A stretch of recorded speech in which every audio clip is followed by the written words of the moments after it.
Board exam की copy में ये 3 काम किया है तो कॉपी चेक करने वाले टीचर किसी भी हाल में आपको फेल नहीं कर सकते। बस शर्त यह है कि इस वीडियो में बताई गई 3 चीजों पर आपने अमल किया है। अगर आपने बोर्ड एग्जाम में इन तीनों बातों को फॉलो किया है तो आपको 100% पास किया जाएगा, फेल करने का तो सवाल ही नहीं उठता। अब इसमें जो तीसरी चीज है ना, वो सबसे इंपॉर्टेंट है। अब वो 3 चीजें कौन सी है मैं आपको बारी बारी बताता हूं। देखिए, पहली चीज कि बोर्ड एग्जाम चाहे किसी भी स्टेट का हो, उसमें बोर्ड की तरफ से कुछ चीजें भेजी जाती हैं, जैसे कॉपी यानी कि answer sheet, OMR sheet, attendance sheet.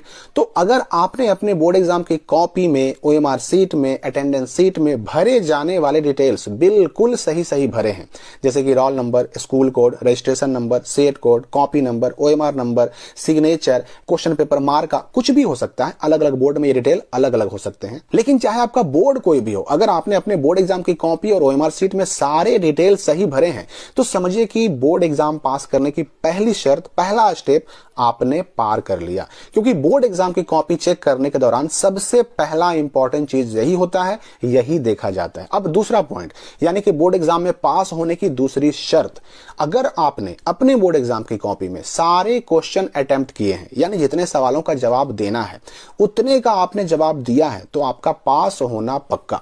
अब यहां पर यह कोई जरूरी नहीं है कि आपका हर आंसर सही ही हो, क्योंकि बोर्ड एग्जाम में कुछ क्वेश्चन ऐसे भी होते हैं जिनका आंसर आपको याद नहीं होता, पर फिर भी जैसे तैसे बना बनाकर, मिला जुलाकर अपने से आप आंसर लिख देते हैं। अगर आपने अपने से आंसर लिख दिया है तो नंबर जरूर मिलेगा, फुल नहीं मिलेगा लेकिन मिलेगा जरूर। जैसे तैसे बनाकर लिखने पर भले ही उस क्वेश्चन का फुल मार्क्स ना मिले, पर कुछ तो मिलेगा ही मिलेगा। जैसे 5 नंबर क्वेश्चन में 3 नंबर मिल जाए, 3 नंबर क्वेश्चन में 2 नंबर मिल जाए, 2 नंबर के क्वेश्चन में 1 नंबर ही मिले, लेकिन मिलेगा जरूर। अब हो सकता है कि आप सोचें कि भाई अपने से बनाकर लिखने पर, मिला जुलाकर लिखने पर नंबर कैसे मिल जाएगा?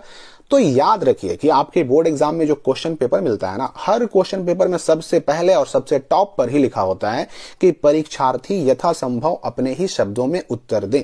तो जब क्वेश्चन पेपर में ही यह कह दिया जा रहा है कि आपको अपने ही शब्दों में, अपनी ही भाषा में आंसर देना है, तो फिर अपने शब्दों में मिला जुलाकर आंसर लिखने से नंबर क्यों नहीं मिलेगा? हाँ, नंबर कितना मिलेगा ये डिपेंड करता है आपके लिखे हुए आंसर पर, और वो आपका आंसर क्वेश्चन से कितना रिलेटेड है उस पर, आपकी लिखने की शैली कैसी है, आपकी लिखावट कैसी है, हैंडराइटिंग कैसी है, उस पर भी। तो अगर आपने बोर्ड एग्जाम में सारे क्वेश्चन को अटेम्प्ट किया है, मिला जुलाकर हर क्वेश्चन का आंसर लिखा है, तो आपने बोर्ड एग्जाम पास होने का दूसरा स्टेप पार कर लिया।